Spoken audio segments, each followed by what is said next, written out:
Hello everyone, welcome to my channel Vasvi's multiverse. ఈరోజు మీకు ఘాటైన చికెన్ పులావ్ ఎలా చేయాలో చెప్పేస్తాను ఇన్ ప్రెషర్ కుక్కర్ అండి. అవునట్టు ఒక విషయం చెప్పండి, చికెన్ బిర్యానీ అంటే ఏంటి, చికెన్ పులావ్ అంటే ఏంటి? రెండింటికి సేమ్ చికెన్ సేమ్ రైస్ కదా, ఆ డిఫరెన్స్ ఏంటో మీకు ఏమైనా తెలుసా? తెలిస్తే కామెంట్ సెక్షన్లో కామెంట్ చేయండి. ముందుగా మనం చికెన్ పులావ్ ఎలా చేయాలి ప్రెషర్ కుక్కర్లో అనేది నేను చెప్పేస్తాను. ముందుగానే మనం ప్రెషర్ కుక్కర్ తీసుకొని అందులో 2 tables ఆఫ్ ఆయిల్ వేసుకొని హోల్ మసాలాస్ అన్నీ ఫ్రై చేసుకోవాలి. అది వేగిన తర్వాత ఆనియన్స్ కూడా వేసుకొని ఫ్రై చేసుకోవాలి.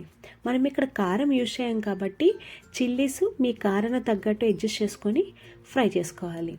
అది వేగిపోయిన తర్వాత 1 tablespoon ఆఫ్ అల్లం వెల్లుల్లి ముద్ద కూడా వేసుకొని ఇంకొకసారి ఫ్రై చేసుకోవాలి. తర్వాత 400 grams ఆఫ్ చికెన్ తీసుకొని విత్ బోన్ తీసుకోవాలండి, బోన్ ఉంటేనే బాగుంటుంది.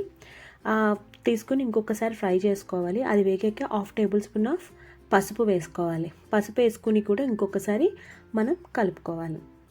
ఆ తర్వాత 1 tablespoon of garam masala, 1 tablespoon of ధనియాల పొడి, 1 tablespoon జీలకర్ర పొడి, ఈ 3 వేసుకొని ఇంకొకసారి మనం వేపుకుంటూ ఉండాలి. ఆయిల్ పైకి తేలిన తర్వాత ఒక స్మాల్ టమాటో ఉంటే కట్ చేసుకొని దాంట్లో వేసుకోవాలి. అది కూడా మగ్గిపోయిన తర్వాత 1 tablespoon ఆఫ్ కర్డ్ వేసుకోవాలి. ఇవన్నీ కలిగిన తర్వాత మనం ఇప్పుడు వాటర్ వేసుకోవాలి. వాటర్ రేషియో ఎలా ఉండాలంటే 1 glass ఆఫ్ రైస్కి 1.5 glass ఆఫ్ వాటర్ రేషియో ఉండాలి. ప్రతిసారి మనం బాస్మతి రైస్ ఈ రేషియోలోనే కుక్ చేసుకోవాలి. వాటర్ యాడ్ చేసిన తర్వాత ఆల్రెడీ మనం 1 hour సోక్ చేసుకున్న రైస్ ఉంటుంది కదా, అది ఆ వాటర్లో కలుపుకోవాలి. కలిపి 1.5 tablespoon ఆఫ్ సాల్ట్ అనేది యాడ్ చేసుకొని పుదీనా వేసుకొని కొరియాండర్ వేసుకొని మనం కుక్కర్ మూత పెట్టుకోవాలి. ఒక్క విజిల్ వస్తే సరిపోతుంది. అలాగే 15 minutes రెస్ట్ ఇవ్వాలి.